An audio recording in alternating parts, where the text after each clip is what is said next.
All right, another week of good vibes, and what a subject matter we have today. And we go to the coffee shop every now and then, and I think Kurt Shakes Nada was telling Debbie that she needed to do an extensive show on flirting, the science of flirting. So Debbie, let's give Kurt Shakes Nada a little credit, I guess. Yeah. And I don't know why he asked, but he did. But anyway, the science of flirting. Now, Jen, on my headset, or earpiece, I should say, not a big headset. There's a scientific way of flirting. She said there's also an obnoxious way. Yes. She said a lot of people sometimes are obnoxious in their flirting. So interesting. And I would say that we're going to talk about some key elements of flirting, universal elements of flirting that can be taken to an obnoxious level, can be used effectively or taken to an obnoxious level. And this research comes from anthropologist Jean Smith, who studies flirtation. She calls herself a flirtologist. And also Webster University in St. Louis. A flirtologist? A flirtologist, yes. And she identified 6 elements, universal elements. She went to major cities all across the world and found 6 major elements that form the acronym HOT APE. So 6 elements, HOT APE, they stand for humor, openness, touch, attention, proximity, and eye contact. So we're going to talk about that, but we'll also talk about the reasons people flirt and the most effective ways of flirting and the most ineffective ways. I got 5 of the 6, but proximity. Proximity would be about closeness, right? Okay. So you're at a party. Oh, you mean with that person? Exactly. Okay. You're at a party, you see somebody from across the room, and suddenly they're right next to you, right? Proximity. So they're coming. So we'll talk about that too. Cool. But there are a number of reasons why people flirt. I mean, there's the obvious one, right? So some people, reproduction. Yeah. We're actually genetically hardwired for flirting because the race must go on. The human race must go on, right? But there are other reasons people flirt as well. So there's a lot of connective reasons. There's fun. So some people just do it as a sport, right? Mm-hmm. There is exploration. So sometimes people are flirting just to see if maybe this could be a partner that they want to be with or not. There's relational. So even after you get into a relationship, you can keep the spark alive and kind of create a bubble of your own little world by continuing to flirt. So that's a really good reason if you're watching from home and you have a partner. If you'll want to kind of reignite the spark, these tips might help you. Esteem. So some people build their self-esteem by flirting. And also instrumental, getting something from your flirting, like using the flirtation stick to get something. So those are six reasons that humans flirt. And let's talk about the different elements, okay? So first is humor. All right, so humor is a really great way, and actually it's been shown that females specifically will more often than not choose a partner who is average looking but funny versus really good looking but has an average personality. And researchers think this is because it shows sort of a cognitive agility. So the ability to create a framework around something that maybe isn't quite so funny and twist it around to create good chemicals in the body. Everybody loves to laugh, right? We love to be around people who make us feel good. And so someone who is able to frame up life from a funny perspective helps to bring more laughter, more connectivity. So humor is a big one. Studies show, though, that while men love women who smile a lot, right? It shows health. It shows that she would be a good mother. It shows beauty. That for whatever reason, women are less likely to choose men who smile a lot. They like humor, but they like a man who has more of a serious affect. So that's just science for you. A little bit of a back and forth. So Jen, can you get a shot of me real quick? All right. Awesome. Okay, so the next one is openness. Okay, so open posture. What research has found is that people like to see confident, relaxed posture. This means that you have distance between your ear and your shoulder. People like to see a little bit of a distance, a little gap between your arm and your body. These are signals that basically show social dominance. Okay, so if you're at a party, being a little bit spread out, if you feel a little insecure, but you want to signal social dominance anyway. Hold a drink so that your elbows are away from your body a little bit. Wow. Okay. You can spread your arm, men spread your arm across chairs like this. Relaxed, open, confident body language. The other thing is that when you're open and you're signaling to someone that you're interested, your shoulders will be pointed toward that individual. And Gene Smith says that the further away you get from the brain in your limbs, the harder it is to control those social cues. So you want to look to see where their toes are pointed. So if someone is Really? disinterested in the conversation or they're ready to exit the conversation, oftentimes you'll see their toes pointing away from the person who's talking. Whereas when someone is fully engaged, their shoulders are pointed and their toes are also pointed in the direction of the person that is talking. So Okay? if you look at someone's toes at a party, Yes. you know what they're thinking. Yeah, that's a good indicator. If you're a people watcher, this is a really great thing to do. It's just kind of watch, and we've talked about this before. Well, what if they catch you looking at their toes? Isn't that a little weird? That's when you learn the art of subtlety. All right. Okay, so then we have touch. Now, touch is a really big one when it comes to flirting. Okay, this produces oxytocin. It's a very good signal that someone is interested. This is the one you have to be the most careful with, right? Anything above the shoulders, Gene Smith says, is fair game. So there's three types of touch.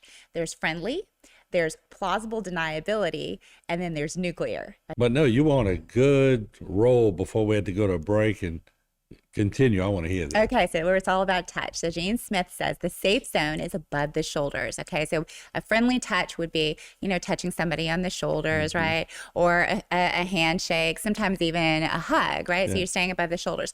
If you're going into the flirt zone, a really great place to touch is between the shoulder blades. Okay, so you're kind of like still in the safe zone, but it's kind of signaling, I'm interested, I might be interested. Below that, you start getting into plausible deniability. So this is where you want to watch. You want to make sure that you're getting enough signals that it's okay to go there. And then whenever you do touch in that zone, you want to make sure that you're getting good signals to continue on. Otherwise, good to back off, right? So that's a slap zone, that's right? the slap zone. So for women, that's like the waist, like the lower back, Right. the wrist, the arm, for men as well, because these are vulnerable spots. So you touch somebody's hand, that's a little bit more of an intimate zone. So you just kind of want to watch and see what you're getting back from the other person. And that's why it's plausible deniability, right? Like, Because if you tap somebody like behind the shoulder, that you won't get a reaction. But if you're sitting next to someone and you put your hand on top of her knee or whatever and you're talking, then you may be a creeper. Right, exactly. I mean, you think about how you becomes more toward the intimate zone, right? You certainly don't want to be touching someone in a friendly way on their thigh, right? Or playing footsie with them underneath the table. Stay above the shoulders. If you're, and then if you're flirting, just watch and be careful that you're monitoring signals that you're good to go in for that. And then if you do that and you're getting negative feedback, pull back a little bit and go back toward the friend zone. So how do you know if you're in that flirting mood? And you're giving it your best shot, how do you know she's giving it her best shot? So that is a really great question. And studies show that we're really terrible at telling whether or not we're being flirted with. We know when we're not being flirted with. In one study in the University of St. Louis, they did a study where they took around 100 people and they had first-time interactions, a 10 to 12-minute conversation. Then they filled out a questionnaire and they asked if they could determine whether they were being flirted with and whether or not they were flirting. And they found that the men were right only 36% of the time, and the women were only right 18% of the time. They took the video of that same study and they showed it to 250 people, other people, like, well, so what about if you're just observing from the outside?